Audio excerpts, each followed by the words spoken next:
Welcome to ComicCast, issue number 163, brought to you by Dwayne's World Comics and Games, 457 East, Sullivan Street in Kingsport, Tennessee. They carry comic books, graphic novels, statues, toys, and gaming merchandise, including miniature games, board games, and RPGs. Check them out, Dwayne's World Comics and Games, Kingsport, Tennessee. My name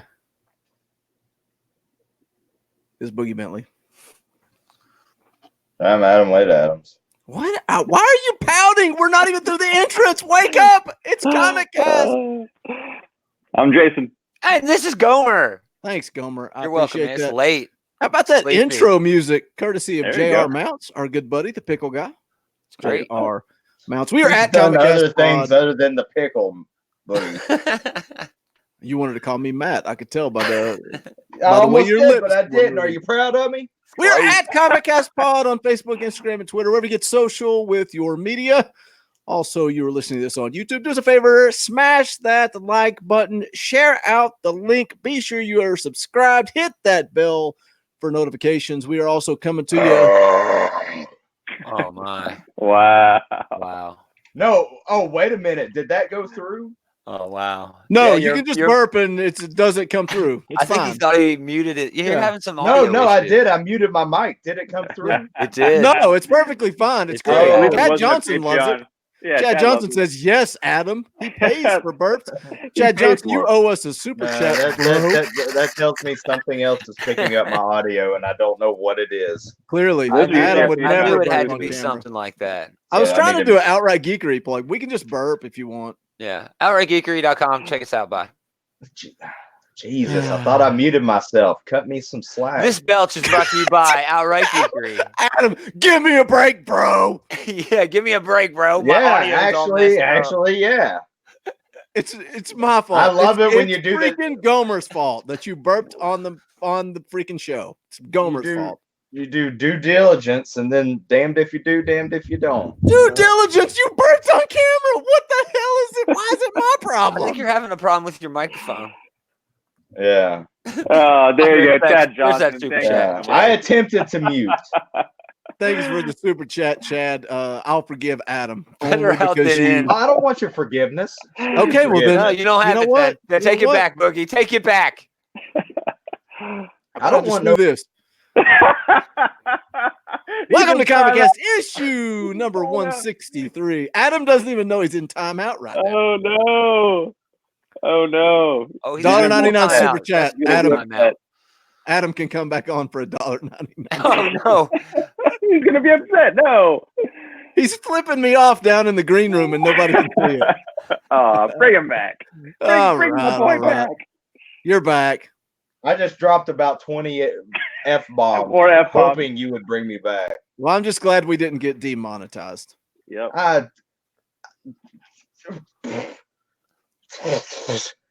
All Let's, right, I'm let's done. scroll through the live chat. Let's see who's hanging out. I was tailgating at 6:30 by myself, me and Gomer. Thank you, Chad. Bryant Rockwell was hanging out early, but he's gone now because this isn't Talking Balls. Chad Johnson. Let me tell you something, Chad. I have been telling some people that you're our number one fan. I know several people that claim to be the number one fan. Matthew Lane, Classic Caraway, guy that helps us at conventions, and I heard him telling some potential listeners, yeah, these guys are up to 60 episodes, and we were on about 120 at that point. So he's no longer the number one fan, but Chad Johnson's with us. Ryan RCB16 hanging out in the live chat, and William Pace. William, thank you for joining us What for the up, Will? 163rd episode. Still packing. We'll can pack review and that listen. book. Oh, yeah, that book. What is that book? Let me share my screen real quick. We don't usually do this, but this is a guy that he's been in the live chat numerous times. He's always a part of Free Comic Friday. Is it sharing? Yeah. Cool. Looks good. Let's roll with it. Yeah. The Freakshow Princess, a one-shot zombie story from Jonathan Hedrick. He's, like I said, he follows us on Twitter. He's always interactive. He's been in the live chat a few times. Sometimes he can't make the show. He said, there he is. He's in the live chat right now. What's up, Oh, Jonathan? it's awesome. Oh, awesome. Hey, Jonathan. So check this out. It was Freakshow Princess. Listen, guys send us stuff all the time. If it sucks, I just delete it. But this looks Yeah. cool. Look at this It's good. artwork, man. Dude, the this art is rad, artwork. Dude. I This enjoyed art it looks quite a bit. like Harleen or better than Harleen. I tell you what. Oh, wow. I'm not going to go there. High We'll praise. wait Put to that talk on the about front of Harleen. the Just shirt. win Hank Hill. I tell you what. Yeah. I'll tell you what. Boy, I'll tell you I'll what. I'll tell you what. That's better than that Harleen. This is the link is in the description. Guys, we gotta help Jonathan get this thing funded. Yeah, it's, He's- Yeah. it's He's a cool got book. 8 backers, 6 days to go. Let's get in It's only on one issue, one and Freakshow- done. It's great. Freakshow Great story. Princess. Yeah. It's great. You can't spell funded without fun. I'm telling you, man, when I opened it, because the first thing that grabs you is the artwork, right? Doesn't matter how good or terrible the story is. If the artwork sucks, I'm out. And I opened this and I was like, man, this is like top level artwork. Look at it. Freakshow Princess. Again, the links are in the description if you guys want to back this on Kickstarter. I'm not going to spoil it, but that ending. It was a twist, man. It I broke my neck. Woo! It was awesome. I had a great time reading it. I had a great time because I wasn't expecting much, I don't think, but I got a whole lot. And I'm like, all right, yeah, this is why this is the reason people should support these Kickstarter campaigns. I think everyone got what they deserve. Fun book. I'll just leave it I at was going to say, was William the guy that reviewed it? Looking at the Yeah. live chat, William, the reviewer, is hanging out with Jonathan, the writer, in the live chat. That's cool. That is cool. Yeah. Chad Johnson wants a link. To the review. How about this, William? I'm going to go ahead and make you a. Oh, I was going to make him a moderator. I can do that. Yep. I'll make William a moderator if he will share out the link. Guys, keep rolling while I do that. Okay. All right. Well, I don't know what else to say more about this book. It was good. We could keep going. You guys clearly any comic news? Any comic news? I don't have any comic news. I was conflicted. What a train wreck!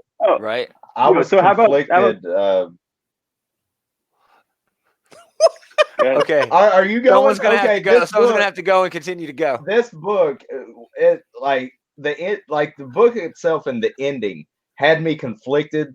I can't go into it because I don't want to spoil Yeah, it. don't spoil anything. But it was like, oh, it's like I didn't know whether to to be okay with it or feel bad. I think I that did was not- part of the point. Yeah. Yeah. Anyway, Of no, course, there is no anybody who comic. knows my feelings on animals knows that, Yeah. if Right. it's like, if there's an animal hanging off the side of the cliff and a person, Weatherman number depending one. on the person, infamously. yeah, I'm gonna probably save the animal first before the person. Dude, you should have read issue 2. If you, they did worse things with that damn dog. It was terrible, man. It was terrible. Weatherman number 1 and 2. The first Oh, one. I'm did glad they? I stopped reading that. I stopped reading after 1. It was okay. no thanks. It got okay. They pushed the hell out of that book, man. Yep. Weatherman. Weatherman. You're still yeah. pushing Yeah. it. Yeah, but no, there is no news. Everybody's saving up for New York Comic Con. There's Yeah, except for Spider-Man's back in the You're gonna MCU. say Christmas. who What? cares? Who Dude, I'm cares? stoked. But they said what? Just one more movie, right? That was the We're agreement, not just one sure more? yet, man. We're not sure yet. It may be. We don't know anything because we are the people who aren't supposed to know because we're just the pawns on the table who go buy these tickets. But there's a lot of rumors going around. My favorite one is that this is a more cohesive deal where Sony's movies will be quasi in the MCU as well.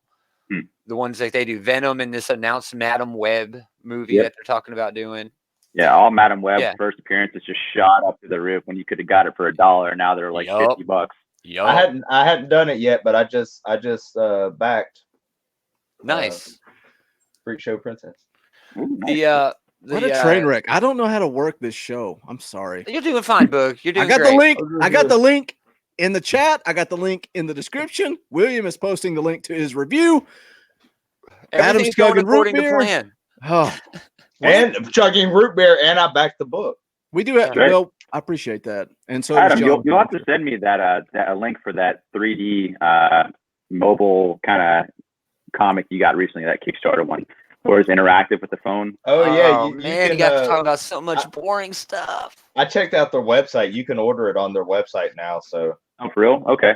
yeah, dude, so I'll send me a get link that. in their messenger later on because I want to really get that and like mess around with it. It's really cool. I want to interact with it. Okay. Oh, that's Thanks, man. great. What a cool What's up? idea. Hey, Gomer, you got any comic book news you want to talk about? There is no comic book news because New York Comic Con is right around the corner. Everybody's saving their stuff. It's like before you go to the big group, whatever. We're going to talk about safe sex later. You save up for a couple of days, so you can really get it good. So that's what everybody's doing. Everybody's saving up their best stuff for the coming party in the Big Apple. What's up, Comic Man Andy? Comic Man Andy. What's up, dude? Yeah. So exactly. So Whatever, I guess I need to watch the live feed because I'm getting it late. I'm getting Jason's jokes late. I guess I should maybe apologize to Jason because he posted about the Spider-Man news. I guess excitedly, and I was all. I legit was like, freaking jerks. I can explain my reasoning. You guys are marks for yourself. That's all it is. You're like, check out this episode of Transformers I watched from 48 years ago. It's great. How about I explain? I'll mute you. My reasonings. Go ahead, Adam. It was just that I felt like it was big studios just messing with everyone's emotions. So you think it was a conspiracy, that there was an actual business going on? Conspiracy may be too strong. Yeah. Maybe just the business. It's like they're dangling the carrot.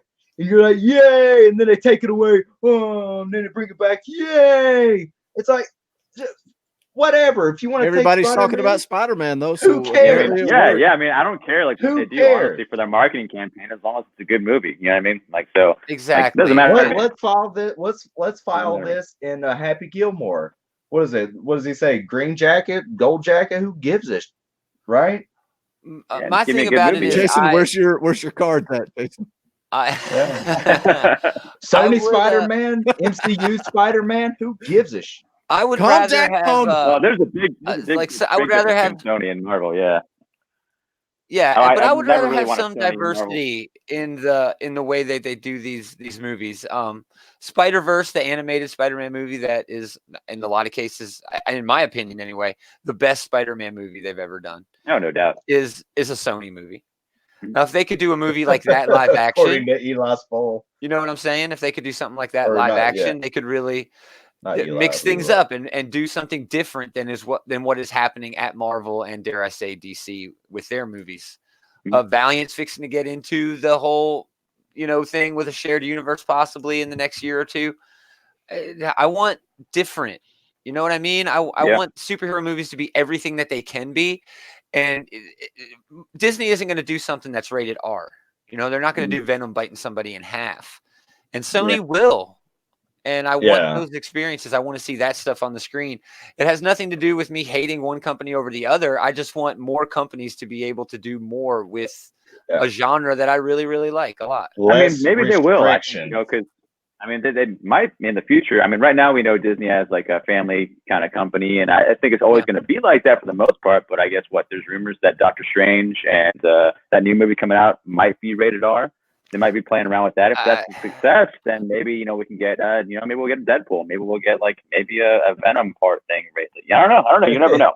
I would be very surprised if we got a Disney movie. I think that's we'll rated see R. mostly. I mean, I think it's more like their Hulu stuff. They'll probably do their TV shows because it's not really on the Disney Plus app, so they're allowed to kind of get away with that stuff on Hulu. Sure. So, well, don't they own a what are they called? Like the sub studio, like Miramax is a sub. Well, they're not going to do anything MCU in anything that's not Disney and distributed by Buena Vista the way they've been doing. Yeah, but you're right. They could do something on Hulu. They could do something on Hulu. That's a little bit. I don't know. They're still not going to do anything like Punisher was on Netflix. Oh, Daredevil. They're not going to do anything cool like that. Not that was great. But at least it was different. On Disney Plus, though. Not on Disney Plus. It's going to go backwards? No, Disney Plus is going to be PG-13. I mean, it's rumored that those Marvel Netflix shows are going to be on Hulu. I mean, so that'd be awesome. I think if they do that, then hey, it opens up another window, for that possibility of happening for it. You mean bring those characters back to those Hulu shows? They've already crapped on the Ghost Rider one, so.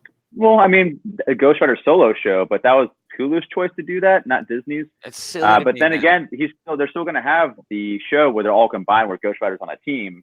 So he's just not getting his own solo show anymore, but he's still part of another show. Guys, we got 17 people hanging out in the live chat on this Sunday night edition of ComicCast. Do us a favor, smash that like button, share out the link. We got free digital codes coming all episode long. That's right. So stay with us. I'm going to be dropping them in the live chat. Adam's got some he's going to drop on you guys. Stick around. We got a lot of free stuff. Got a lot of comic reviews. We got some new people hanging out because it is a different time. So love seeing you guys in the live chat. What else you guys got? I'm going to go ahead and drop a code now. Anything else? I don't know. I got nothing, man. I am pissed off. William mentions they're probably going to drop that Son of Satan show. That I hope not. God, I love. Me too. So and what is DC doing? DC's no better. I'm going to crap on him because William loves to love him. But that Swamp Thing show, they dropped that ball with that, dude. That was supposed to lead into Justice Dark. That could have been a decade of awesome TV from DC Universe. And yeah, they just dropped the ball because they have no idea what they're doing over there. God, that was an amazing show. I mean, for the most part, my stepdad texted me today and was like, did you cancel your DC Universe? Because he was using my password. And I was like, but listen, he had free access. I canceled it like 2 months ago. Oh, cool. He was like, yeah, I guess I didn't really care, did I? That happened to the WWE too, man. I ordered it for a month and ended up having it for a year. Yeah, I mean, I think DC shows for the most part are really good. You know, I mean, I really, really love Swamp Thing. That even the soundtrack for that, the opening credit song is like one of my favorite opening songs. Probably my top three. I would say Batman the Animated Series is my top favorite of all time. For shows, but besides the point, the show is amazing until the last episode. You can tell they kind of tried to but it didn't really quite work. But still, for the most part, really good. And then Doom Patrol is amazing. You know, I mean, Titans is okay, but I would say that might be their worst show. I like Titans, man. I'm enjoying Titans. Yeah. Well, how many episodes into the second season are they? How's that second season? 2 or 3? There are four now. Okay, I gotta go. 4 episodes in, and I just watched the last one, which kind of had a lot to do with Aqualad. It was all right. There was a lot of little touchy feely dialogue that just kept happening throughout the episode, which they're doing the gimmick where they're at Titan Tower, but they keep showing flashback.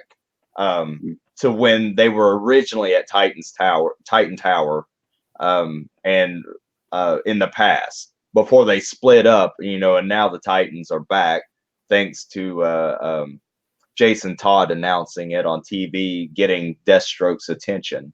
So it was good. These last few episodes had Dr. Light in it, and sweet. He's a fun character. Just not much to him, but I mean, he just sucks power and shoots out light and stuff. Yeah, so. I just wish they would drop it all and just binge it, because that's what I told my stepdad today when I was talking to him about it. I said, you know what? Once Titans season 2 is done, maybe I'll add it back for a month and we can just binge it. That's my plan with all these streaming services, dude.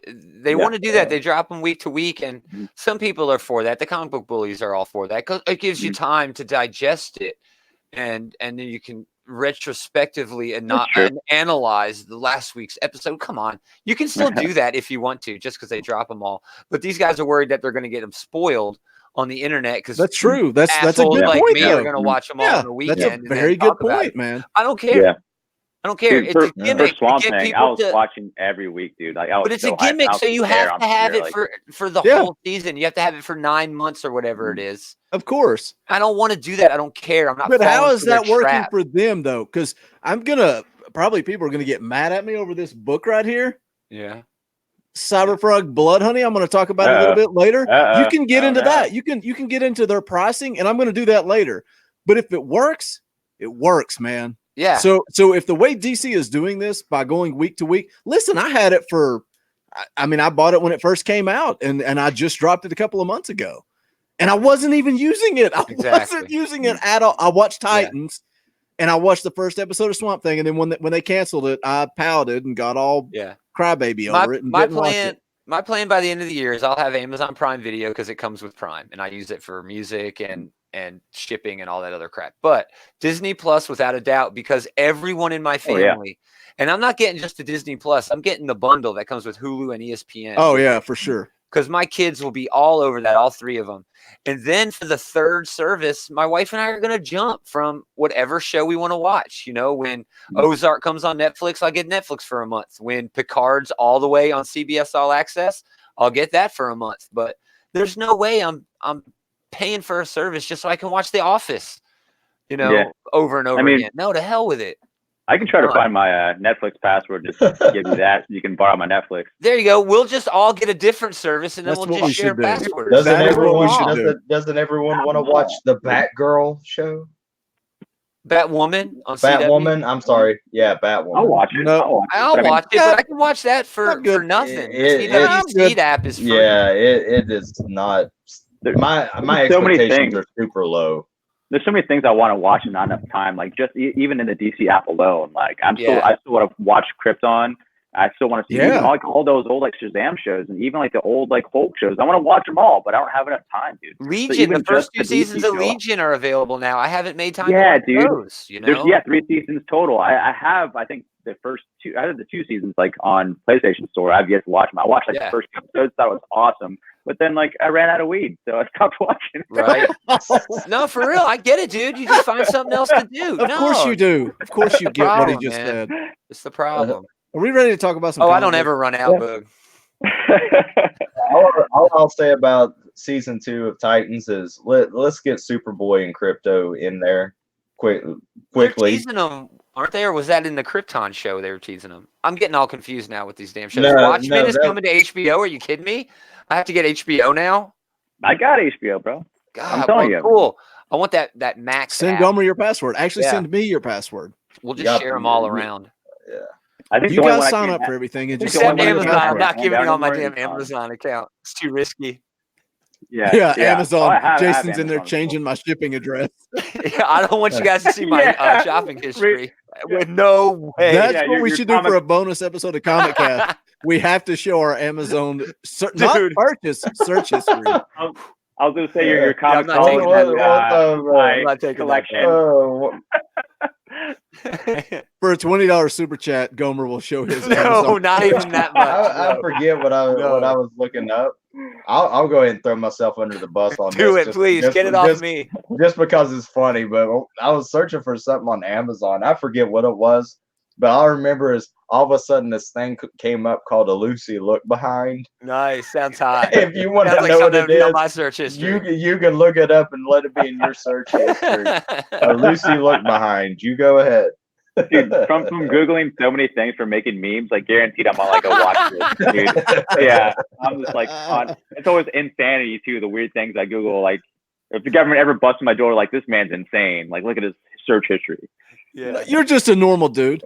Yeah, dude, a normal dude. You're going to send me a case of this? Can you buy a case? Hey, calm down, Adam.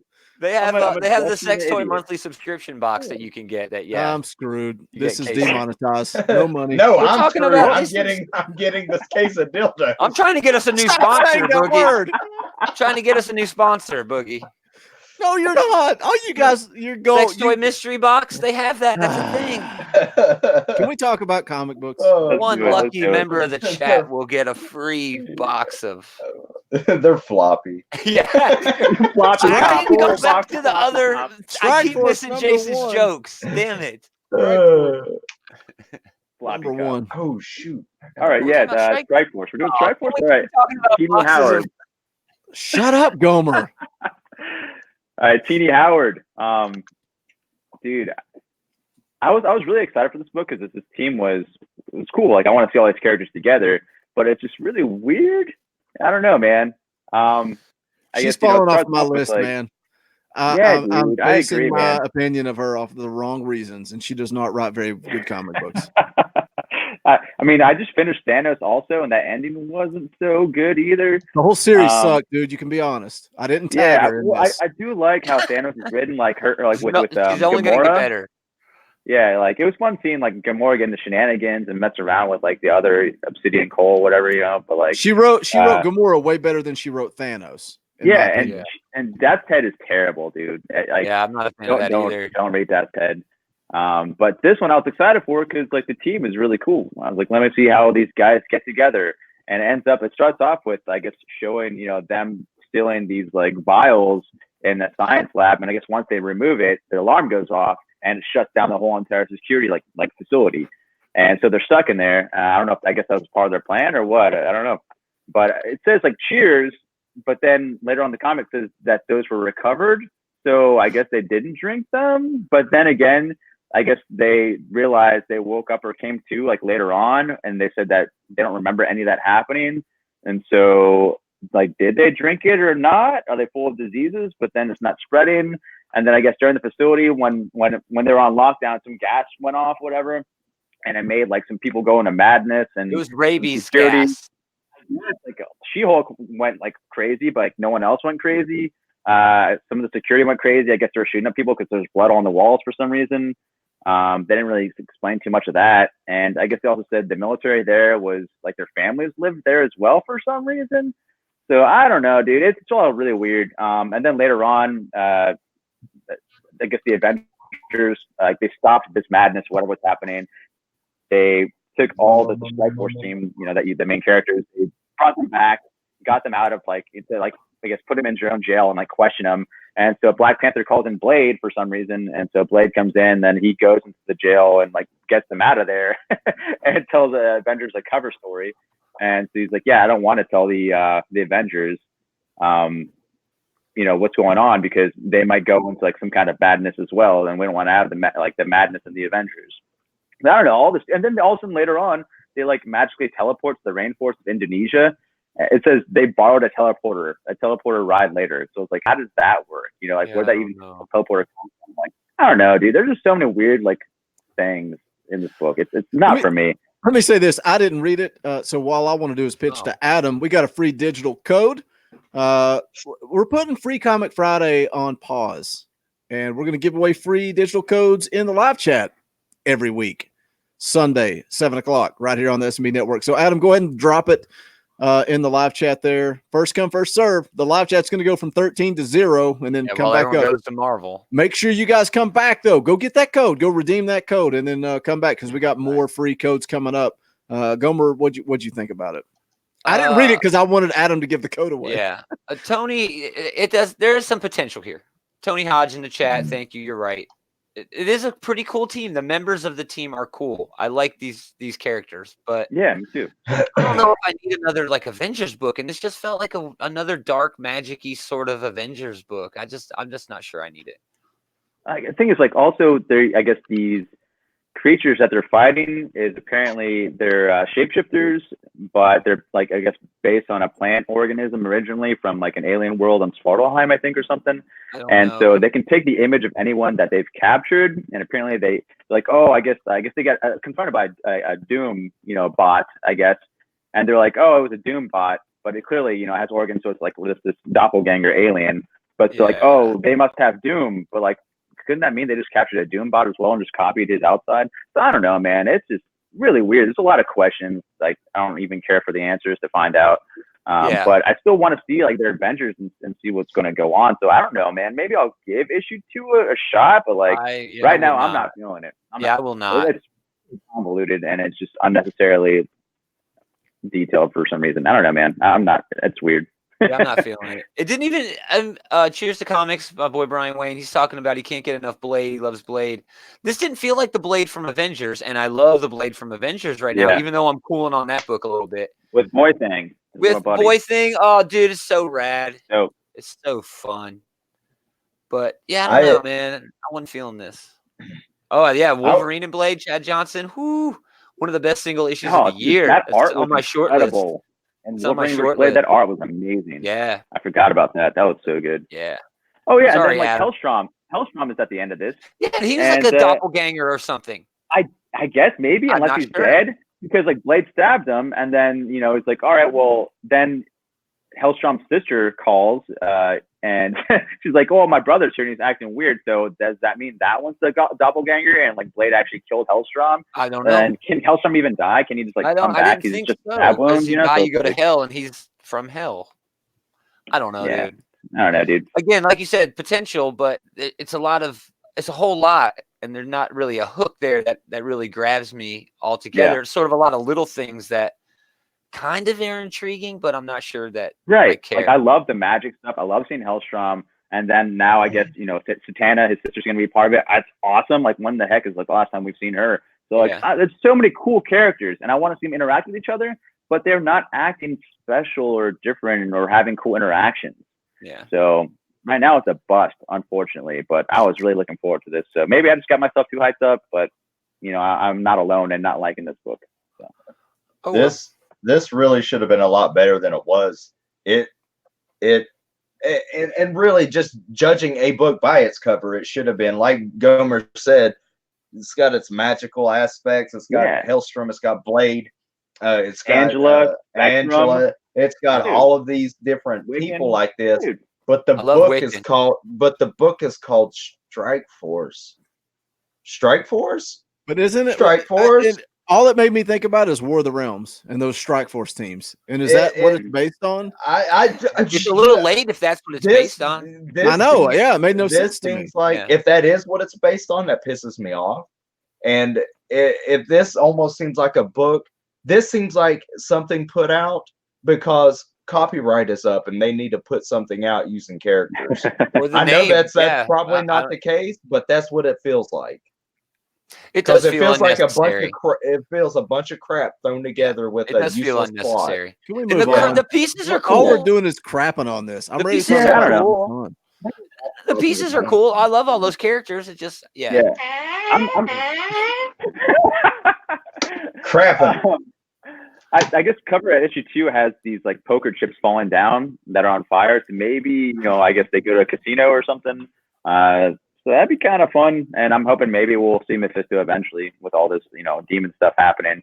So I like these characters, man. And you never get to see these characters that often. So, man, I want to read about these characters, but I want cool stuff to happen and not have it be convoluted or difficult, like unnecessarily. So, yeah. Oh, we're getting to convoluted later.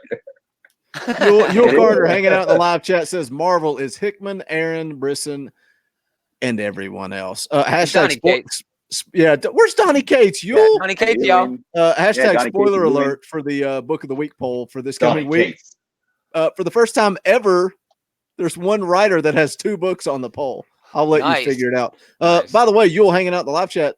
Myself, Yul, and Antonio Bryce, writer creator of the comic book brand, are going to be starting a new wrestling podcast. We're calling it the Wrestling Council. If you do professional wrestling, come hang out right here on the S&B Network on Thursday at 10 p.m. How in the hell am I going to stay up till 10 p.m.? But we're going to be hanging out talking about the first ever episode of AEW Dynamite. We're going to figure it out. I don't even know what we're going to do. I don't know if it's weekly, monthly, bi-weekly. We'll figure it out, but come hang out Thursday. Are you doing WWE too? Everything pro? We're the Wrestling Council. We're the end-all, be-all for professional wrestling. Nice. So we're going to talk about anything and everything. I thought it'd be cool to go back and watch like some old WWE or WCW. That'd be cool. Yeah. And just do a full show on that. Nice. WCW something from 1996. Yeah, like a throwback episode. That's rad. We'll figure it out. Yul's excited. VHS. I asked Yul if he wanted to do it, and all he said was, I was born for this. That's awesome. Great. It's going to be awesome. Let's move on. Let's talk about New Mutants, War Children. War Children. Number 1. We're going to be giving away a free digital code for this, too. I get it. Bill Sienkiewicz, dude. The return of Bill Sienkiewicz. That was cool. Did I say Sienkiewicz? Sienkiewicz. Gold jacket, green jacket. Yeah. Chris Claremont, Bill Sienkiewicz, Chris Sotomayor, Clayton Cowles. Clayton. What year is it? Wait. How did you say he pronounces his name? I don't know, because I saw a website that said it's Clayton Coles. Like there's no way that's right. There's no way that's right, dude. You sent that, and I ignored it because we only mark out for our own stuff that we send. I agree. I think it's Cowles as well. I think it's Cowles as well, but this website I'll say Clayton Coles, and I was like, his own mama doesn't even know how to pronounce his name. Yeah, what does he doesn't have guy time to pronounce his name. He's too busy lettering. I bet he knows how to spell it. Yeah. Short and sweet. I'm not a fan of this right now. But ask me again 30 years ago. Wait, totally. 30 years ago. This is Yeah, way man. Ask you throwback. again 30 years ago. This is way throwback to the This 90s. is a throwback comic, totally. It's using the same character tropes, the same tenor, the same tone, the sense of self that all these characters had in the 1990s. And there's absolutely nothing wrong with that except Chris all Claremont. of that. You know what I mean? I'm just not a fan of throwback comics like this. I'm a fan of new comics coming out now, especially at Marvel and DC, what's going on in the current continuity. But for fans of that old school stuff, if you dropped off comics in the 90s because I didn't leave comics, comics left me sort of thing, this is a book you'll love. So go get it. That's it. That's all I got on this book. Nothing else. The art was trippy, man, you know, because he has so many different styles that he does. And it was really interesting seeing it. Like, even when I read it, I'm like, I don't think this is good. I don't think I like this. But at the same time, like, I kind of like this because it's so different, you know? Exactly. Yeah. I love the art style, but this just all seems pointless. What's the point of this? Oh, Why are we doing this? And it's okay to do a book just to do a book. That's okay. Yeah. But at Marvel and DC, you kind of want it to mean something to something else. And I say that my favorite book at DC right now is like Deceased, which means nothing to the overall universe. But at least you're getting some substance, right? It's what, 5 or 6 issues? You're getting some enjoyment there. One issue? Why am I investing $4 in something that means nothing? Because Marvel wants you to. Yeah. Who put this on the freaking poll and made me read it? Oh my gosh. And I'm not saying it was worth it's not worth a read, but it's just not my cup of tea. There are way better things to invest your time and money in on the comic book shelves right now. Adam, drop that code when you get a chance. Read it for free. It's definitely for a particular niche of reader. Yeah, without a doubt. It's all about Warlock and his destiny of or whatever becoming Magus, and in a way, it's kind of it kind of correlates to like the old school Century Void dynamic in a way, maybe. But it's the art. I view this type of art. I look at it. It's like if I'm walking through an art gallery and I'm looking at each panel separately. And for some reason, it's hard for my brain to put it all together. Sure. Because it's such a crazy art that it's a polarizing art style. I could see people saying this sucks. What is it? I love it. Sequentially. Yeah. I just look at each panel, it's like, ooh, that's interesting. And then I move to the next panel, and then I have to go back. It was all right. Sure. Definitely. Remember that Adam Sandler skit, Saturday Night Live? One of them, he was like, "Yeah, you ever read New Mutants, War Children on weed?" You know, it was like a trip to read. You know.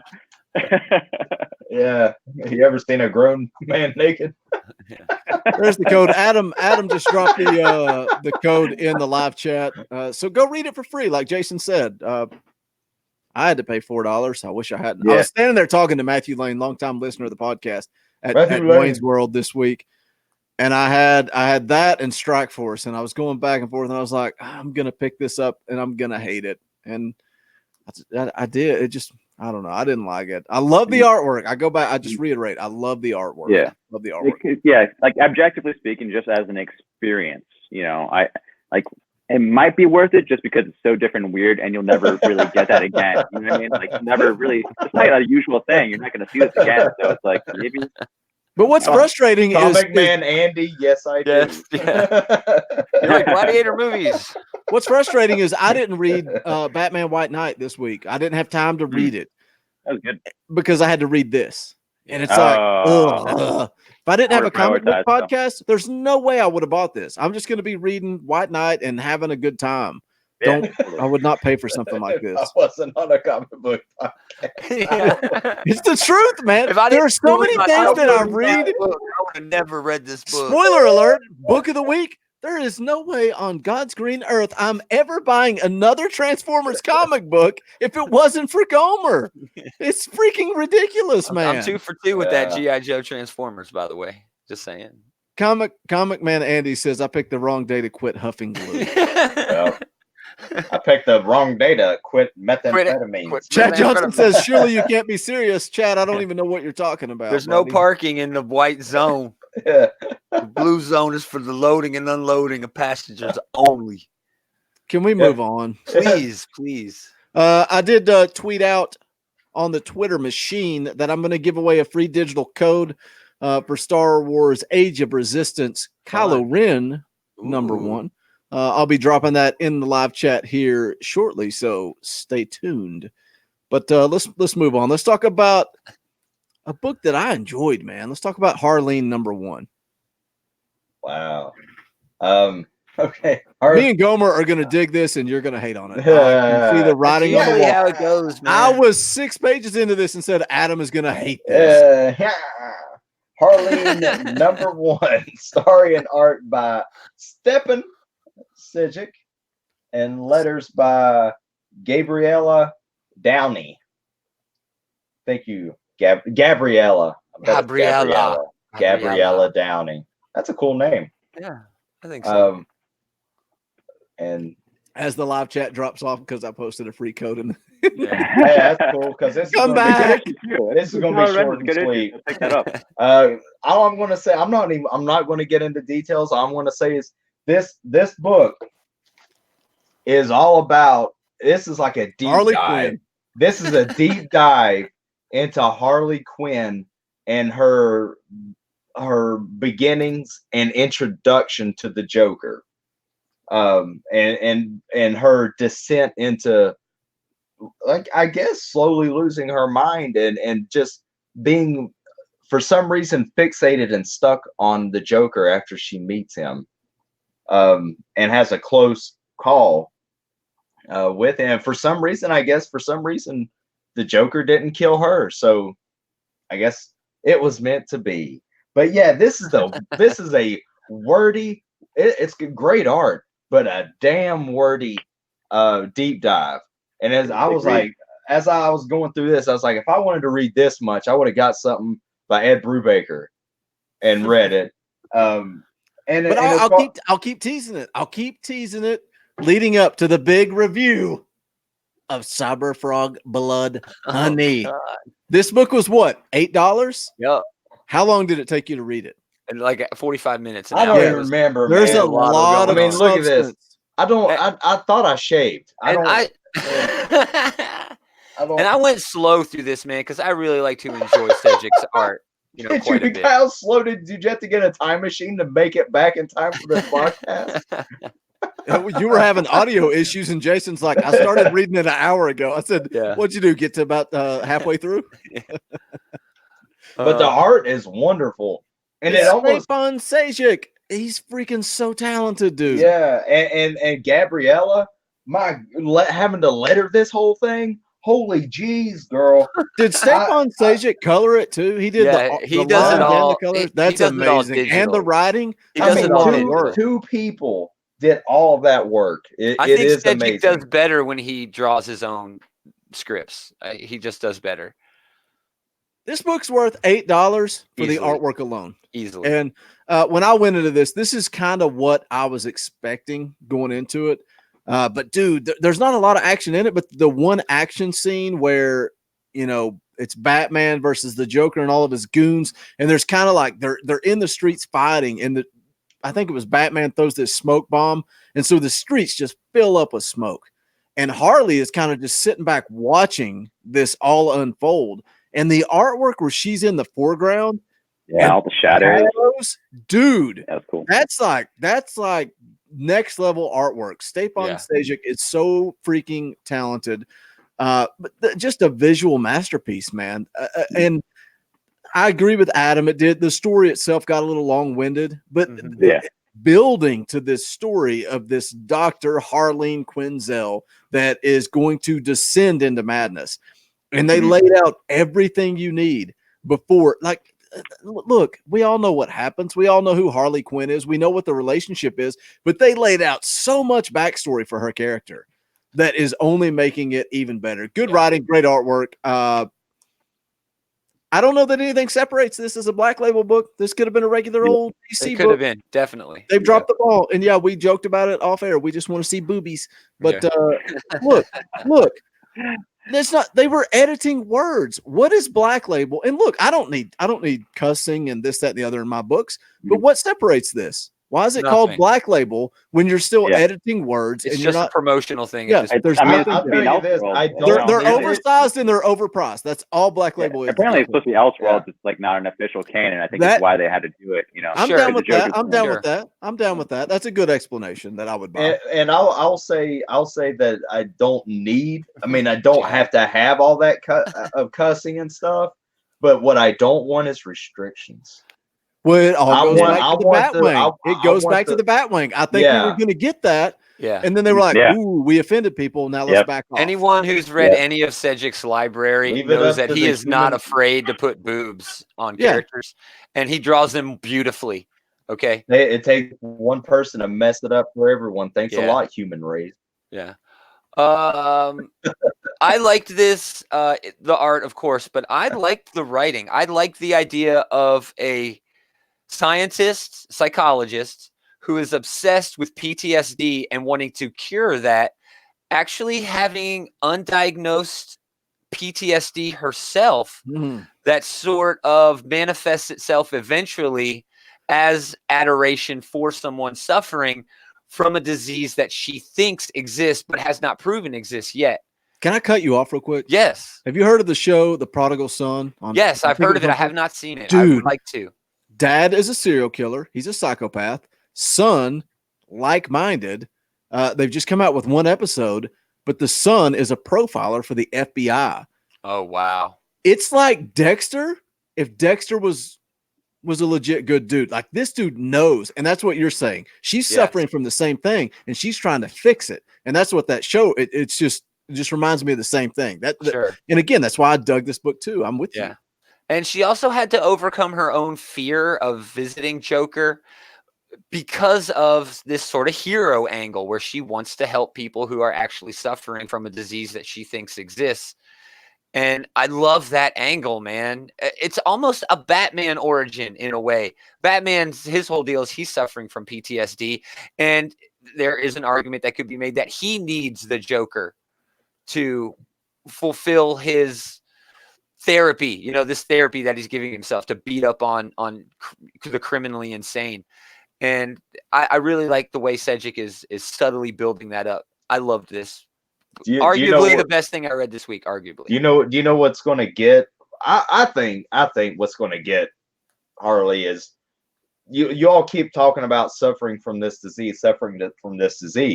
Mm-hmm. But is Joker really suffering? I don't think so. We're not. We're not sure if this disease that she's trying to see if it exists, if there is a correlation. That's why she's doing this research. But she's convinced, as a scientist, she's convinced it's a thing. She's going to see that Joker. She thinks he's this whatever, but she's going to see Joker's going to say who's suffering from what? I'm free. My mind is wide open. And she's gonna buy into it. Did you think the way they were dragging it out, like we talk about it being wordy? Jason's down here in the comments talking about it being way too many words. It was. But do you not think they were building up to this moment when she was really. finally in the room with the Joker? Oh my gosh, I love that moment. That was a great moment when he's like, I recognize you, and then he bangs on the wall and she gets scared. He's like, oh, there you are. That was inspired. I think you were doing little things to build the story. Yes, he recognized her exactly. Joker did it on purpose. So, that's what I'm saying. Inspired writing. Yeah, very well. Yeah, like this is the point you're waiting for, and like it's going to be like the last page, and so it was. It was everything I expected. Way wordier than I expected. Like nothing happened really. I mean, this could have fit in a regular sized DC issue. Oh, absolutely, no doubt. Like a lot of stuff happened. I disagree. Like, I think 12. There's like 12 pages pretty much of like just her dream sequences of nothing happening in the dreams. Yeah. It's really unnecessary, and it's the art. It's to showcase that art, and I'm okay with that. Yes, I agree. I'm with Gaumer on this, man. I think this is the best Black Label book they've put out yet. It's the best debut, without a doubt. I was about to say, this is not for me. I think it was okay. I think you guys are hyping up way too much. I didn't enjoy it as much as you guys by near far, but I agree that this is definitely one of the best Black Label books. One of the best. So that beats out. What do we got? We got Batman. Damned. I would put this after Damned. Definitely, yes. Damned. Superman. That Superman book sucks. The White Knight is technically Black Label now. What's the other one? Oh yeah, that's right. This is the- better than Last Last Night on Earth. This is With the better. I agree. Joker, yeah. Last Night on Earth dropped the ball in way too many places. And Yeah. if you're going to showcase something, showcase the story or the art, but don't drop the ball. This, it's wordy. It is, but it's showcasing those beautiful lines by Sedgwick, and I'll keep reading it because of that. He puts beautiful emotion on Harley's face, man. Yes, Yeah, I think this is better than Last Night on Earth. I don't think it's better than White Knight, but I don't associate that with Black Label because it came out before Black Label. It doesn't have the oversized magazine. I don't associate that with Black Label. They're slapping that on I don't know for no if this reason. is for me though. I don't know if it's for me, but I will say it's shaping I knew me and Gaumer would love it. It's going to be a good deep dive on Harley Quinn. Agreed. Yes. Yeah. Yeah, and they're bringing up all these upcoming Black Label books in the chat. Not only Lemire's question by Lemire and Tarantino, but also his Joker book. I'm stoked about Lemire's Joker. Dude. And that Daniel Warren Johnson Wonder Woman book that Nelson in the chat brought up. Those are all three going to be amazing. Which one is that? That's I don't know if I'm sold on that. I'm so sick of buying Wonder Woman books that suck. It's Daniel Warren Johnson. Just like this, the art alone is going to be worth it. I do dig Daniel Warren Johnson. Extremity, dude. Fun, man. Oh, Wonder Woman Dead Earth. Yeah. Hold on. I'll lock on to you there. Yeah. I saw that, and when I read the premise, I wasn't really like these Black Label books. I'm like, oh, I'm going to read it because it's Black Label. I make fun of it, and then I'm like, oh, I got to have it. This post-apocalyptic survival Wonder Woman Dead Earth. Yeah, Murder Falcon. Oh my gosh, Chad! Don't get me started on the metal awesomeness that was Murder Falcon. That's an underappreciated series, man. This year, so good. Daniel Warren Johnson a little every time. Yeah, I don't know that I care, man. I don't know that. Yeah, me either. This seems a little too fantasy for me. A little too Lord of the Rings. So I don't know. I'm gonna pick up the first issue. I'm not afraid to drop these Black Label books. I read the first issue of that Superman and did not pick up another one. I got the second issue. I'm like, the first issue sucked. And it's because it looks so pretty. It looks so pretty. And it's 3 issues. I can't commit to that, even though it's $24. It's $24. Not me, man. No, not me. Yeah, not reading Superman. Oh, nice. Oh, that's Eli in the chat. Thrash Jaws over there on the. What's up, Eli? On the Geek Saz over there with Comic Book Bullies with Leroy. Yeah. Keep dropping those F-bombs during reviews. Yeah. Eli, why don't you come hang out with me at Talking Balls, man? Whatever. Don't even. There's a free digital code for Absolute Carnage. Miles Morales #2. Great freaking issue. Saladin Ahmed. He knows how to freaking write Miles Morales. Oh my gosh. That first issue was kind of second issue was great. I love that second issue. Nice. We ready to move on? I loved Harleen. I wanted more. I knew you would. Yeah. I wasn't sure about Jason. I knew Adam would hate it, and I knew we would. The only part I care about is their interaction. I didn't hate it. It's just not for me. Yeah, I mean, it's not for me either. But like the only part I'm looking forward to, I wanted to see is the interaction between Joker and Harley, and that is finally going to happen in the next issue. So it's like you got to get it. You know what not for me means? It means this book sucked, but I'm going to be nice. That's what it means. Yeah, I mean the art is great. No, that's not. You didn't like it. You didn't like it. Just say that, bro. It's cool. I did not. It's cool. It did not. But that didn't mean I hated it. Nah, but you didn't like it. I just don't care for it. That's I can eat a flavor of ice cream. That's a Southern gentleman. I don't hate it. I'm gonna be a real jerk when we get to the book of the week, bro. Bless his heart. It's cool, man. Let's talk about Detective Comics. Number 1012, written by Peter J. Tomasi, pencils by the freaking talented Doug Mankey.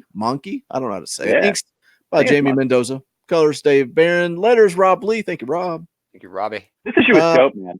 It was great. God, cool. What the heck, man? What happened the last 3 issues? What did Peter J. Tomasi take a vacation? Dude, I feel like this.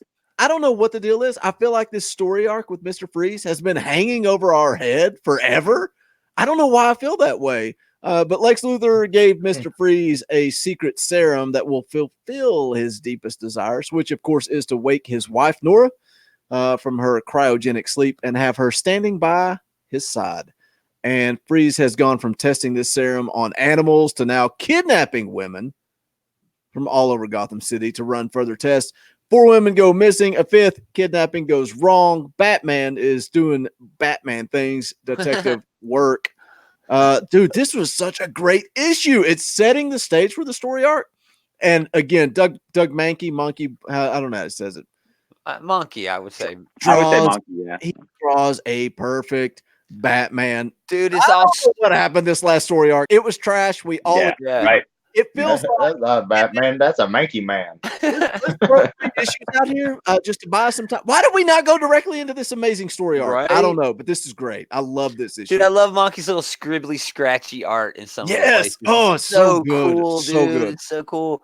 I love Mr. Freeze, but okay, it should be Dr. Freeze. All right. He didn't spend all those years in college to be called Mr. Freeze. Okay. Right, agreed. Sir, it's pronounced fries. Fries.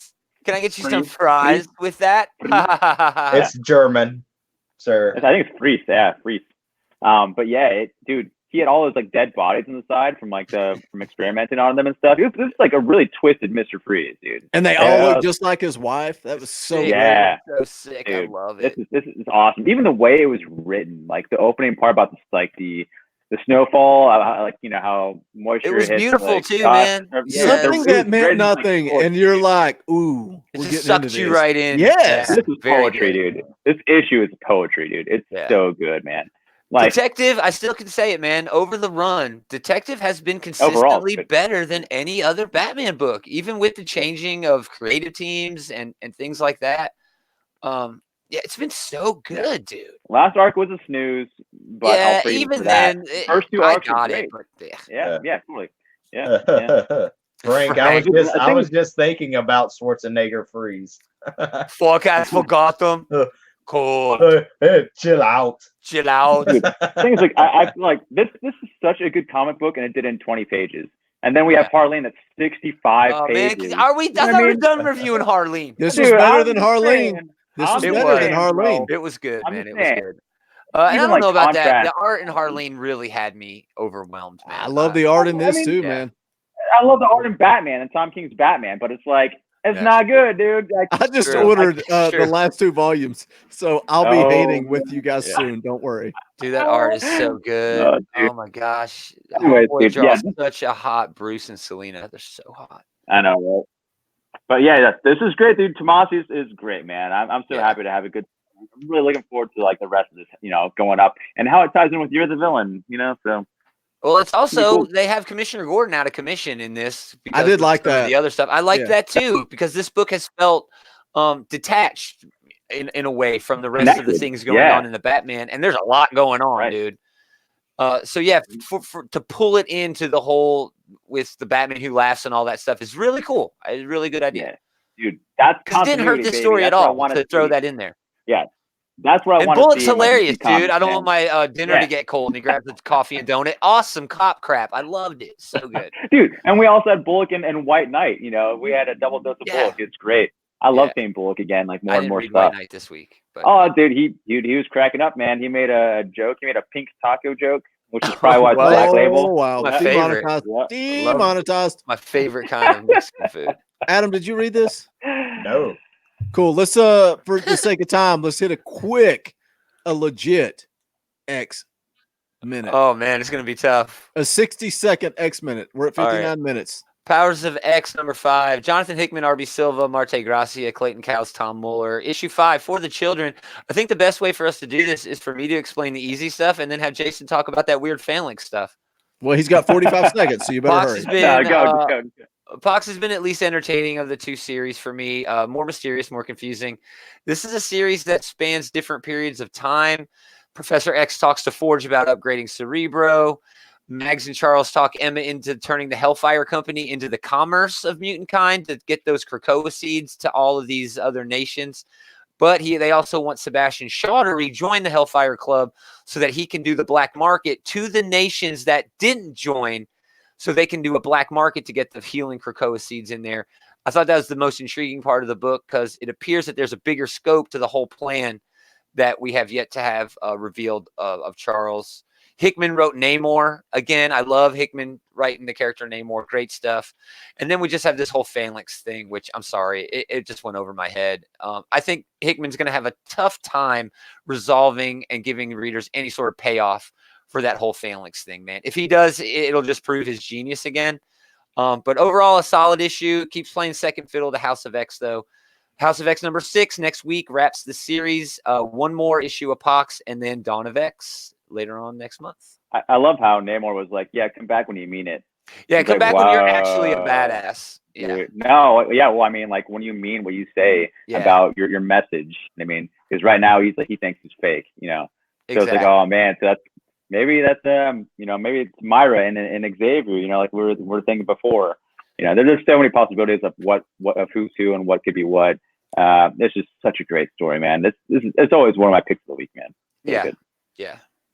Still not as good as House of X. I want it to be as good as House of X, and it's not. House of X is clearly outshining the other book. That's why I dropped it, because Powers was boring me to tears. You got to read all the connections. I don't have to read either one of them. I dropped them all. Bro. So, Dawn of X is coming, book. Dawn of X is coming. I'll just wait on X-Men #1. How about that? Brian Edward Hill and Simon Kudranski on a book. That sounds like a dream. Fallen Angels is going to be on my pull list. I'm sure. Good. I'm excited. Oh my gosh, I can't wait for that. Hell yeah. We didn't talk about this, but let's get into some random reviews presented by Collar and Elbow Brand. Check them out, collarandelbowbrand.com. They got dope wrestling shirts. Use the promo code ComicCast at checkout. Save 10%. All the links are in the description. I know you guys are going to ignore that, but this Thursday, when myself and Yule Carter, who's hanging out in the live chat, and Antonio Bryce, writer-creator of the comic book Brand, are hanging out talking wrestling, I bet they'll dig Collar and Elbow Brand. Nice. .com. Let's do it. It's time. The time is now. The time has come. Oh no. Yep. The time has come. Cyberfrog, Blood, Honey. Grab a smoke. Written and drawn by Ethan Van Sciver. Colors by Kyle. I should have grabbed my Flash. I got a copy of Flash Rebirth #1 signed by him. I should have pulled Letters by Somni. I'll start with the drama first. Yes, this is a Comicsgate project. I'm not sitting here flying some Comicsgate flag. I'm not waving or using some Comicsgate hashtag. I like good content. Why is that flag behind you? Oh my gosh, can I just finish this review? Sweet Moses, man. I can read it. It pisses me off that I can read Saladin Ahmed's Miles Morales and not agree with his politics. And people say, "Oh yeah, I get that, man. Yeah, cool. That's cool. You dig his comic, but you don't agree with his politics. That's cool." But I can't read a Comicsgate book, because if I do, that means I'm a white supremacist and I'm a racist and I'm a homophobe and I beat women. That pisses me off. I like good content from good creators. That doesn't mean that I agree with everything they've ever said. I've backed several Comicsgate projects from certain creators, and I look forward to reading them. It is what it is. Spoiler alert, Antonio Bryce, the writer-creator of the comic book Brand, is a part of Comicsgate, and he's going to be hanging out with me in the Wrestling Council. So that's out of the way. Let's talk about a comic book, because that's what this is all about. This book, Cyberfrog Blood Honey, is broken into 3 different sections. Part 1 really kind of focuses on how a cybernetic frog and a salamander came to be, who they are, why they're here, why are they on Earth. They build a relationship with Heather Swain, a female from Earth. The introduction, it was cool, but it was kind of fast. It's like this relationship with Heather Swain, this woman on Earth. It's like they meet, Cyberfrog saves her, and then all of a sudden they're best friends in like 4 pages. How did that happen? And I don't know if this goes back to Ethan Van Sciver's Cyberfrog from the 90s. Maybe because I didn't read that, I kind of missed the boat on that. Part 2 kind of sets up the invasion of the blood-sucking wasps known as the Vespas. And part 3 kind of sets up where we're going next. Look, this was good. This was great. I enjoyed this book. This feels like, when I hold it in my hands, it feels like Absolute Carnage #1. Adam, what was your biggest complaint about Absolute Carnage #1? The price. Cool. How much was it? $8? I think it was $8. This was $25. That's ridiculous. And this feels like Absolute Carnage #1. And look, for a comic that much, it better. I got this cool sticker. Sticker. But you got a sticker. I got some cool trading cards. Cool. These are dope. I got a bookmark, but I spent $25. So my question is this. if Absolute Carnage was overpriced, what was Cyberfrog Blood? I didn't get a bookmark or a sticker with Absolute I don't want any of that Was stuff. Cyberfrog, was it signed? Yes, it was signed. Oh, Okay. well, there you go. And yes, it came with a sticker. At least it was signed. It came with a sticker, and it came with a bookmark. It came with trading cards. I would pay $20 for an Absolute Carnage signed by the writer of Absolute Carnage. But that's not the case. How does this work moving forward, though? Because the book, this felt like a big setup issue. It felt like, all right, here's where we're going. Here's the characters. If this was Absolute Carnage #1 and I paid $9, I would be like, this was perfect. This was a perfect #1 issue. I can't wait till next month. When am I going to get Cyberfrog Wrecked Planet? Ethan. Doomsday Clock #12. I'm going to get it in probably Same time. a year and a half, 2 years. Yeah. So didn't you the negative cover? The negative, I'm not reading the comments because I'm sure I'm getting yelled at right now. No, they're fine. The negative is a positive. The negative for me is a positive. I'm ready for the next issue now, Ethan. I'm ready for it now. I don't want to wait a year. That said, all said and done, when Cyberfrog Wrecked Planet hits Indiegogo, I'm in. Because I love this book. Ethan Van Sciver is one of my favorite artists. I love his work. Cheers to Comics says pass, hard pass. And I'm sure you hate Comicsgate and you hate Ethan Van Sciver, and that's fine. Yeah. You don't have to buy it. I bought it. I enjoyed it. I'm down. I'm down for Wrecked Planet. William Pace in the comics says he remembers it from the 90s. Do you remember Entertainment Weekly? Did you ever order from Entertainment Weekly? And they would always have like Cyberfrog signed copies and stuff in there you could order. I probably should have got one of those. Right. Oh, wow. Yeah, the comments are fine. Chad Johnson says I'm a Nazi. It's confirmed. They're fine, Boogie. The comments are fine. I just want you look, you guys have been. I think this Chad is the joking. thing. Yeah, they're joking, and that's cool. Chad can say whatever he wants. He gets a free He's pass. #1 fan. But what drives me nuts is there was a guy that came at us on Twitter and said, "Hey, I searched through your videos and you said something about SJWs and I hate you." It's like, dude, whoa. But the first thing he said was, "I've listened to your show. You guys all seem like cool dudes." Guess what? I'm the same dude. Just because I read this comic book about a frog, I'm the same freaking guy you guys come hang out with. Let's go back to Tommy Gun Wizards and how you got crapped on because of that. Because a one-off comment. It's messed up that or Aubrey Sitterson having your beef with him on Twitter because all you want to do is see if this comic book is okay. Eli says, so why is Cyberfrog a Comicsgate book? Does he deport turtles out of the pond or something? Look, listen, you can get into the Comicsgate drama. I really don't want to do it. But their main objective that they claim is that they want to take all the politics and the BS and the nonsense out of comic books and just write stories. That's great. But they don't. The problem, who's they though, Jason? Their whole entire panel, like every time they. That's not true. That's not true. That's not true. That's not true. Oh yeah, that's not true. The one regular guy that has like the ponytail. Who? I don't know his name. He's on there all the time though. But yeah, he like always bashes women. You can't say they and then don't say who you're talking about. That's not a fair argument. That's not a fair argument. If you have a regular on your panel, all right. So it's a company you keep with. He's a regular on the panel, and he's constantly talking about how women belong in the kitchen, how homosexuals and SJWs are mentally insane. Like, I'm not going to ride with that or support them, but that's why. Once again, I don't know his name. If I see him, I'll let you know. But the thing about that is that guy can have those beliefs, but he can also believe in other things that are cohesive to what a certain group is trying to do. I think the problem is we take what one person says and then we label that person. Then that person says, I'm also happen to be a member of this group and I have these opinions. And you just base that entire group based on that one person who joined that. And I understand that it's very easy to do. It's very easy to do. Jason, but do you ever eat Chick-fil-A? Do you ever eat Chick-fil-A? Exactly. No. You don't.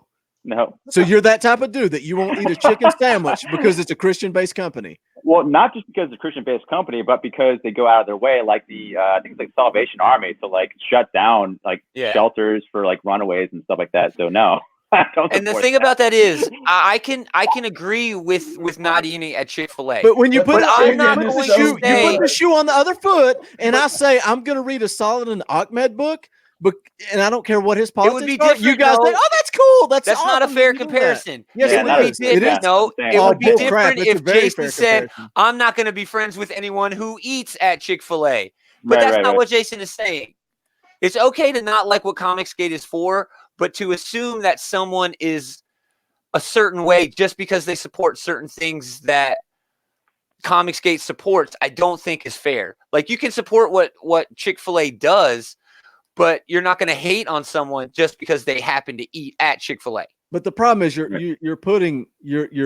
saying, well, there was a guy on his panel on a regular basis. So now anybody that is a part of that movement, and look, I'm playing devil's advocate. Exactly. I know. Exactly. But I'm saying Ethan's the one that brings him on constantly and agrees with him and be like, oh yeah, you're right. So he's advocating it, and he's the leader of that. So it's like, well, what do you think his views are? You know what I mean? Like, Joe Rogan he's been getting better. He's now like kind of sidetracked where he's like doesn't really say anything whenever that conversation stuff comes up. He'll usually just be quiet and talk about super chats. But it's funny to me. A big thing is that they're racist. Racist. I'm going to be hanging out Thursday night with Antonio Bryce talking wrestling. That's a black dude that stands with ComicSgate. Are they racist? No, it doesn't matter. Yeah, it doesn't matter. Well, I think it does matter. There's African American Republicans that are all about Trump and stuff, so it's like, I don't know, man. I can't tell you. Is Trump a racist? Or they're understanding. I wouldn't say that Trump is racist, but I'm not going to say that someone who supports Trump is racist. That was part of the KKK, so it's like, you know what I mean? Like, I don't know if he is, but it seems like the company keeps he might be. Yeah. This is not what this conversation was. I just don't think it's fair to label people because of a group that they haven't come straight up and said, I support. And now there are certain exclusions there that prove that rule. If you say, yeah, I'm just going to a KKK rally just to see what it's all about. I'm not, I'm going to say, wait a minute, it's going to make me, I think a big problem is Ethan Van Sciver has to be labeled based on what every single person on Twitter says that claims to be ComicSgate. And the same thing can be said about on the other end. The comics pros, there are people on that side who have done things in the name of the comics pros that I'm sure most of those comics pros would say, no, we would have never done that. We don't agree with that. Cheers to Comics sums it up perfectly. Associations. No judgment on the reader, dude. I just don't support this particular creator. And that's all I want. Yeah. And I brought this book up because I wanted to read it. And I think this is a conversation we kind of need to have. And me and Jason seem to be kind of going back and forth on it. But I think for me to read a book about a frog, I think it's all beside the point. I think you're right. It gets into the politics. I think it is. And it makes it bigger than the thing. I can listen to music. I can watch a TV show. I can watch a movie and read a comic and separate the art from the artist.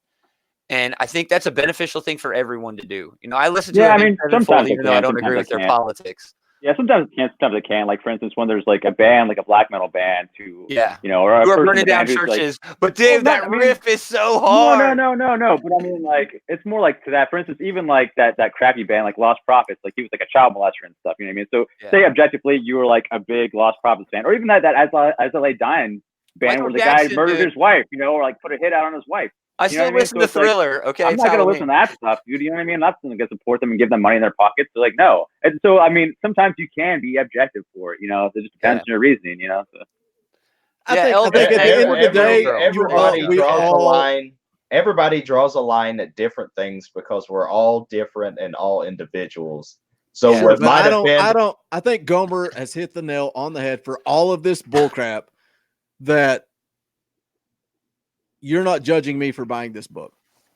I'm not. You can judge Ethan Van Sciver all you want and say, I don't want to support him as a creator. And that's what Eli just said in the chat, that he will still watch the UFC, even though Dana White is all over Trump's nuts. My good buddy Aubrey Sitterson quit covering the WWE on his Successful Wrestling podcast. Yeah. And his views went from 5, 6, 7, 8,000 to 200. Yeah. And so he dropped his podcast. Good decision, you freaking moron. Good decision. Good on you. Take that moral high ground. Take that moral high ground. How'd that work out for you? Even if he was just going to bash on it. Now, if this was a book, that the contents of this book offended me, then I'm not going to read it. I'm not going to read it. I'm taking this as content. I don't know Ethan. I don't care. I can't wait to talk about wrestling with Antonio Bras on Thursday night, though. Exactly. Yeah, man. Exactly. Can we move on? This got way more. Yeah, let's talk What's comic up? You want to talk about the rest of your pile? What else do I got? Batman Superman #2. This is my Shazam! The best thing ever. I started to talk about Bendis next, but I saved it for the end. Just to tell you guys, you got no clue who I am and what I stand for. Batman Superman #2, Joshua Williamson. I'm throwing this on my pull list, man. I reread issue 1 this week, and then I read issue 2 right behind it. Batman Superman digging around in the Batman Who Laughs version of the Batcave. What? So freaking great. He's got these batarangs, and he's going to try to infect other superheroes with this serum, turning them into their worst enemies. We had Shazam, who freaking laughs in issue 1, and now there's this huge fight. David Marquez, I just punched my computer. I'm so excited. His artwork was so freaking great. When Shazam turns into Billy, and he's like, "Oh my gosh, what's happening? Mr. Superman, please don't help me, help me!" And it's just all a big ruse. This book was great. Oh, dude, and Batman from the Batman Who Laughs, like bat plane, dude, it's so cool. Yeah, I love this issue. Williamson's just having fun, dude. Yeah, and I'm going along for the ride. Yeah. But it's all building on what Snyder did with Batman Who Laughs. That's why I love it. It's not wasted. It's continuing to build. Shazam Who Laughs is great. What are we going to get next? We're going to get Gordon. More. Yeah, we got Evil Gordon in the wings. You know what I mean? He's waiting back there. You know, kind of hiding out right now. He disappeared. I think he said. Dude, one thing that sucks is like all the solicitations and everything, and all the Twitter feeds have spoiled all the people that are infected. So we know who's going to turn already. I've avoided it. And I haven't avoided it. It didn't matter. I still love Shazam in this. The story and the writing and like the ride that you go along is so fun and enjoyable. I don't even care if it's spoiled for me because I'm having such a great time reading. Me too. Yeah, the Alfred Who Laughs. Come on, give me that. Give me all of that. All right, I stand with ComicCast, and I love Brian Michael Bendis. So let's talk about Action Comics. Action Comics. Go ahead and clip that for me and put it on Twitter. Still convinced you, right? Action Comics 1015. Brian Michael Bendis, Simon Kudransky. Good. So good. I told you guys though, Kudransky is going to be hard to keep off my list for best artist of the year. I love the dude. So much cool stuff at the beginning of this issue. We see Naomi, and it's her point of view. She's learning how to fly. She's learning her powers and everything. Like you just see her hands all over the pages. I wish I had the pages and could show you guys. It looks so cool. Oh yeah, wait, hold on. Let me share Jason, see if he can see if we can get just tilt it forward a little bit. You got a glare. That doesn't do it justice, man. Yeah, it doesn't. It's pretty, but it doesn't help. Switch to the next page. The credits page. The credits page look great. You do that, I'm going to keep talking. Man, that's so gorgeous. We kind of laugh because Bendis took so long to tell Naomi's origin story, and he managed to do it in this single issue within a matter of 3 to 4 pages. I still like the interactions. Lean it forward just a little bit. That's the page I loved, man. Oh man, it's so good. The colors on that, really pop too, man. Sure, but those lines are great. But man, the background, the foreground, her hands, the everything. That bird. Oh my gosh. Yeah, it's gorgeous. What I liked about this book is her interactions with Batman and Superman. She's trying to find herself, and they're finding common ground between the three characters, talking about being adopted, her and Clark, talking about losing parents, her and Bruce. It felt a bit rushed. They're like, okay, here it is. Let's jump back into this Red Cloud story. I'm still into it, man. I like what Bendis is doing with Action Comics. If you don't, I get it, but I dig it. I dig it. I like that Superman finally blew Red Cloud away for once for a little bit, and then he kind of got infected. Nice. Gaumer, did you read this? I did not know. Sorry. It's good. I'm done. That's it. I'm done. I talked about ComicCast and Brian Michael Bendis. You did a good job, Bug. I don't know. I think you I got called a a Nazi. You know you're winning on the internet if you get called a Nazi. I think a lot of people are hating me in the live chat. I hope you guys understand. You got to do like Chad said, goose step off the camera. I kind of like this issue, but I kind of don't at the same time. Where they talked about the map of the multiverse. He's like, oh well, no one's really ever seen the map of the multiverse. but like I feel like all the crises and stuff we've gone through, there's been so many heroes and people that have seen it. But that's they're like, well, maybe you came somewhere off the multiverse. It's like, what? Right. Yeah. And then like at the end, their fake Twitter feed that they have a map of the multiverse that they showed to the whole entire universe. Yeah. So it's like, what are you doing? Are you backtracking now? What's going on, dude? I don't know, man. It's pure Bendis. I don't know, man. Yeah. I like it.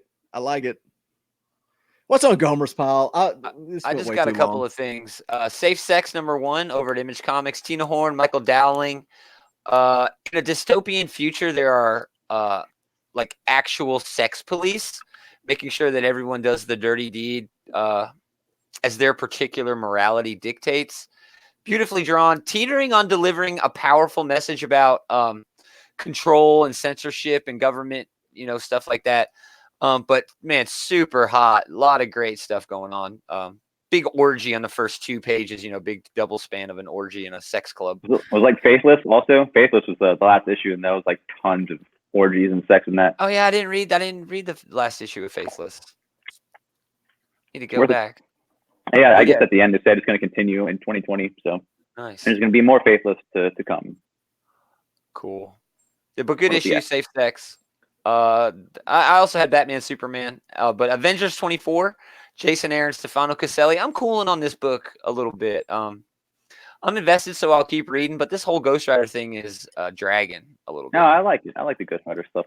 No, I'm liking it, but this issue, man, okay, Cosmic Ghost Rider, he doesn't have to be reintroduced as this comic, comedian sort of character that he is every damn time. Even though there was some pretty fun stuff in here, it went on forever. It's like, okay, the slapstick is done, Aaron. Can we get to the story?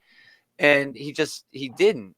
And the race in hell is cool. All the other Ghost Riders helping out Robbie is fun, but that's the part I like the best is the hell race stuff. How hot did his Avengers start off though? Remember talking about it and Justice League? Yeah. And it got to the point where I was like, I'm done. Justice with League Avengers. is still Justice League is so hot, great, man. Yeah. Oh my gosh, it's so good. Yeah, Justice League is amazing. Yeah. I got a few others, but nothing worth mentioning. Adam, you got anything? Small pile. Yeah. Yes. I just wanted to mention Pretty Let's Violent. just end the podcast now. We're done. Pretty Violent, Derek Hunter, Jason. Yeah, I am too, Chad. Ghost Rider, Run for the Rice. It should be good. If you liked I Hate Fairyland or Shirtless Bear Fighter, definitely check out Pretty Violent. It's funny. Gamma Ray, she's trying to be a superhero, and there was a secret revealed in issue 2. I won't spoil it, but it's just a fun, funny comic. I should go back and check that out. I missed that one too this week. That's all I wanted to mention was that one. Pretty Violent. What do you got? I think Justice League Dark has been amazing. I think Tiny is doing an amazing job. So good and so much fun. I look forward to it every time it comes out. I thought Flash was really good too this week for once. Dude, Shazam, the return of Shazam, dude, it was amazing. I love Shazam, and I was really happy to see it come back. Was that issue 7? Yeah, it was good. Yeah. I read it too. Dude, so cool, man. I love it. I'm behind on that too. I should catch up on that. Even like those the Marvel Star Wars books that all came out, the Kylo Ren one, the Jedi Fallen Order, Dark Temple, Target Vader. Is that a tie into the video game? Yeah, it is. One? It's oh a shit! prequel. I should read that too. It's a prequel. It's good. It's fun. Damn. I like the first issue, but I didn't pick up the second one. And the second one I think might be on par, if not a little better. But the one I enjoy the most is Target Vader. It's so cool seeing these like hitmen, or assassins, I should say, that try to track down Darth Vader. It's more like spy versus spy. It's cool. always trying to Yeah, it's a lot of fun, man. So I love that. Thanos wrapped up, and that was okay. It was fall flat, but I think the biggest take from that is that she raised this little kid, Magus, and what you see in the Guardians of the Galaxy book now. So you don't even have to read the last episode to know that happened. You know what I mean? One of my favorite picks of the week would probably be Criminal from Ed Brubaker. It just goes along. It talks about the story of the girlfriend, and it was really cool. I think the next issue is going to be a throwback to the first Criminal volume. So it's going to be the main character. In that.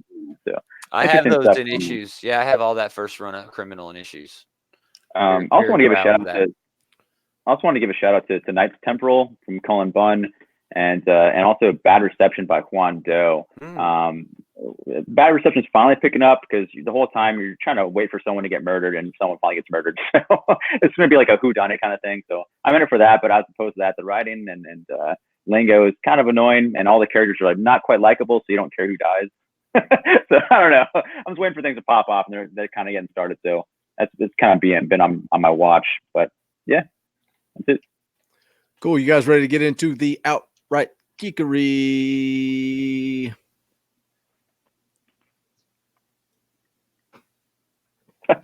Yeah. Book of the week.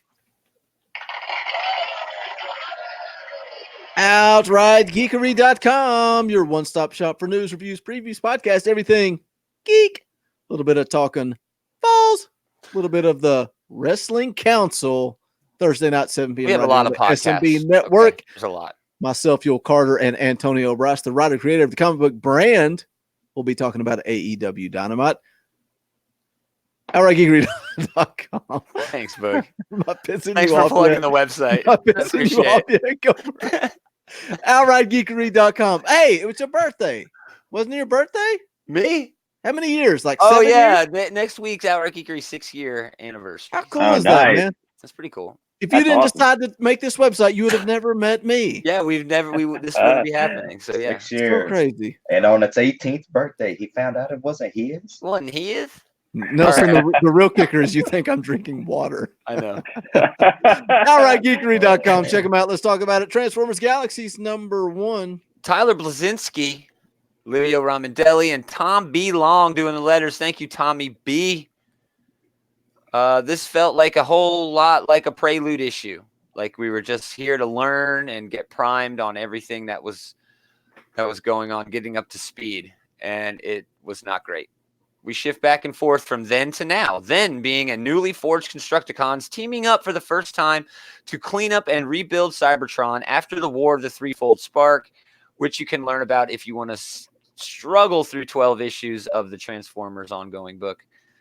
And now being a time where the team is off on another planet working on a project there.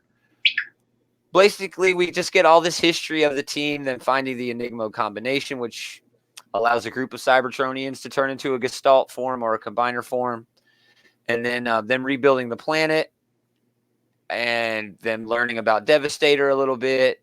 They never mentioned Devastator by name, which kind of sucked. While in the now, we get this sense that the team is sort of disgruntled, unable to merge into Devastator, low on energy, and just sort of working for the weekend, just half-assing it. But yeah, again, good, not great. The art was awesome. I love Livio Ramondelli's art. But this primer of a story just it didn't have enough meat on the bone for me. It dragged in a lot of places. The Insecticon tease at the end with Bombshell and then the cover for the next issue as a cliffhanger, it was okay. I like the Insecticons a lot. But the thing about the Constructicons is their duality. There's a team of builders who come together to form the ultimate destructive force on Cybertron. And it's that duality that is the characters of these of the Constructicons. They didn't spend enough time learning the individuals. They're awesome, man. Mixmaster and Scavenger and all those guys, they all bang heads, and it's wonderful. But this book did not do that for me, and it was just okay. $2.99. I want to give it $1.99, but there's a little bit of promise of potential. That's called Star Wars Fanboy, is what it's called. It might be. It really might be. That art alone is enough to give it $1.99, though. So I think. Well, that's where I'm at. Is $1.99. What's the point of this? What was the point? I don't know, man. I don't know. You just rebooted the Transformers universe, and you dropped the ball. Yeah. And you're getting to the point that I don't want to read any more Transformers books because you keep doing this crap and it's no good. The artwork was great. I agree with that, especially when they were talking about the Enigma of combination. Such a cool page. Gosh, it looks so great. It looked like it was glowing on the paper, dude. It was such a good render. But you're talking about the then and the now. They bounce back and forth so much that, like, at one point you're on one page. Yes, it's like panel to panel. It's like then, now, then, now, then, now. It's like, all right, I'm done with this. $1.99. Broken pacing. I don't care. Missed opportunity. Yeah. Agreed. Everything you guys said. $1.99. It had potential. I saw the potential. I was kind of looking forward to actually seeing some lore in regards to the Constructicons. Yeah. One thing that I thought, because one of the cool aspects would be, well, maybe something happened that Devastator didn't get his name Devastator until something happened and it just like went nuts. And so it's destroy everything, Devastator.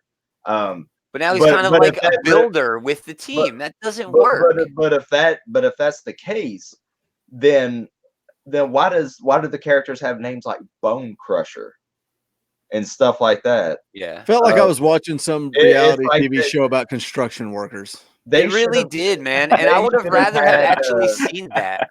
They should have personalizations. I don't know, but it's always fun to see the Constructicons, though. So is it though? Cheers to Comic. It is. Brian Wayne in the chat. He really wants to enjoy a Transformers book. Yes. So do I, bro. I do too, man. They keep making it so I can't. If I really wanted to break loose, I would break loose into a tirade about how IDW had such a great thing going and they rebooted it for stupid reasons. They rebooted it like they want to get new readers. You talked about continuity and how great it was and what they were doing. Yeah. So let's reboot it and get new readers. Well, here comes Boogie. Take my money. And we freaking ruin it and drop the ball. Yeah. Very disappointing, man. Very disappointing. It could have been a great year for Transformers and IDW really, really dropped the ball, man. Everybody is another example. Everybody at $1.99 except for Gaumer. I'm at $2.99, and it's just again, I really think it's because I'm a fanboy dollar. We get it. Yeah. What if this artist was on G.I. Joe? Dude, if this artist was on G.I. Joe. I love G.I. Joe. Dude. Sign me up for that. Yeah, that'd be sick. I love G.I. Joe. Livio Ramondelli doesn't draw people very well. I'll be honest. He's really better with the machines, drawing machines. Let's we already rated it, Boog. We threw you new off. comic book day, October 2nd, 2019. What are you guys excited about? What are you picking up? I'll go. I'll no new releases, and I'll try just to go ahead and read it all. I'll try to keep it to like 3 or 4. I don't know. Yeah. Crap, you're gonna read it all. Read it all because I don't know. Yeah. Transformers Ghostbusters #5. Eric. Yeah, there's another chaining. Go get it. It's been good. It's sour. I'm sorry to say that the best Transformers book has been the Transformers Ghostbusters book. But that wraps the issue, or wraps the series. Batman TMNT 3, #6, James Tynion and Freddie Williams, the second with Kevin Eastman. And I second that. Yeah, that wraps that series. Man, that's been so damn good. That might be my favorite miniseries of the year. Maybe my favorite crossover. We may have to add that to the ComicCast thing. Best crossover. It's fun. It's fun. So fun, dude. We're gonna come up with a new category. We might need to add a category, or maybe take the movie one out because I hate that one. Adam, that's Adam's category. I know it's the only one he loves because what category? He's like, I don't have a list for this, but screen adaptation. I actually have a few for this year though. So anyway, Justice League 33, always a joy. House of X #6 wraps the series. Punisher 16. Let's talk about a Simon Kudranski book every freaking week if we can. I'm down. Yeah. Because how is he doing that? How does he have action coming out last week and then Punisher this week? He's an artist. That shouldn't be possible for him to be drawing at that level, man. And doing as much as he does. Yeah. It's going to be hard to argue that at the end of the year too, Boog, against Kudranski. Comic Man Andy, House of X6, Die #8. He has in list a great book by Kieran Gillen. And also Punisher 16. I think that's my favorite Marvel book of the year. It's so good. Can't get enough. How about Mountainhead #2? Yes. I'm stoked for that. The Lee's in the Lee.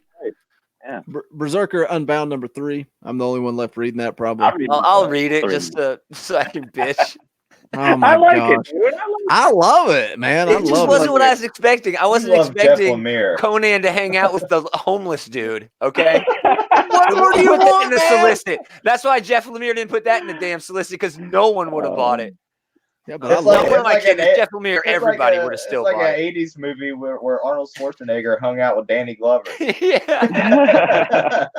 I got Daredevil number 12, Fantastic Four number 15, Contagion. I know you're excited about that. How about Deadeyes? How about Deadeyes coming back? Previously, What's he gonna do with that number 1 issue? The solicit has been changed, and it says previous released material. So this is going to be Dead Rabbit number 1, all over again. Oh, wow. I'm okay with that. We reviewed that, I think. Yeah, we'll just review it again. Spoiler alert, it's on the poll. Yeah. You go to @ComicCast Pod on Twitter and vote on the poll that's coming out shortly. There's 17 of you guys left hanging out. I think moving to 7 o'clock has helped. I think so. Yeah. It only get better. Make sure you guys smash the like button. You want me to? You went to smash the like button, so I'm going to jump in here. I'm assuming that means you were done, Boogie. I'm sorry. At this period, he just ends every sentence with smash that like button. He's on the phone with clients. He's like, "Yeah, have a good day, and don't forget to smash that like button." It's like Idiocracy, where he's like, brought to you by Brondo. So, did anybody mention Deceased number 5? No. Ooh, yeah. Deceased number 5.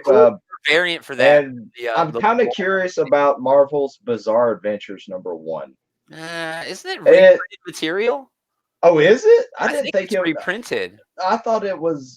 I took it as original, but if it's reprinted, yeah, I think it's just reprinted stuff. I'll have to. But look if it's original, I'll pick it up. If it's reprinted, I'll poop on it. Yeah, Deceased. Brian Wayne, cheers to comics in the chat. Deceased, though. Yeah, that's probably my favorite DC miniseries of the year, man. It's so good. That's so fun. And Marvel's going to try to capitalize on it. Well, it's DC capitalized on Marvel doing it first, so it's all cyclical. Marvel just ran it into the ground, but they ran it so deep into the ground, it ended up at DC. Yeah, it went all the way around the comic universe, all the way back to DC. Doo-doo. Yes, Frank. Doo-doo. Jason, what are you reading? What are you reading next week? Yul Carter's out of here. See you Thursday, Boogie. I'll see you, buddy. Don't miss it. Thursday. What time is the show on Thursday? 10 p.m. Eastern time. Oh, yeah. I might be asleep by then, Boogie. Yeah. It's 9 o'clock your time. You'll be awake. Come join us. We're going to talk about the first ever AEW show on TNT. It's going to be a lot of fun. Awesome. Come on by and spend some time, Gaumer. We're going to talk about that. I'm a little nervous, to get my man. beauty sleep. I'm a little nervous about a new number 1 issue coming out. It scares me. You don't know who's going to show up. Talking Balls, you know people are going to be there. ComicCast, you know people are going to be there. But I'll make sure I'm there for the first episode. I'll tell my kid to go over. Are you still on the Absolute Carnage Immortal Hulk tie-in? I'm kind of over Absolute Carnage. It just seems like it seems like when I go to look at Marvel, I'm drowning. That in Absolute Carnage. The first full appearance of Hulk Venom. Hulk Volk or whatever they're calling him. So that book's actually getting some mileage. I personally love Absolute Carnage. I read issue 3 before we went live. I loved it. I thought it was great. I loved Hulk getting so great. So great. Yeah. I think that's going to wrap it up, though. Is anybody else? Jason, did you mention what you're excited about? You got anything you want to mention? Yeah. What are you reading, Jason? No, I didn't take a look at the list yet. All of it. All right. Yeah, all of it. Okay. Well, that's cool. Now I'm going to look stupid. Whatever, hey, Boogie. You didn't talk about ComicsGate for 20 minutes like I did, so I look like a real idiot. But that's going to wrap it up for ComicCast issue 163. For Gaumer, for Comics Misexplained, for Adam White Adams, I'm Boogie Bentley. We'll see you guys next Sunday, 7 p.m. Eastern Standard Time. Slow go.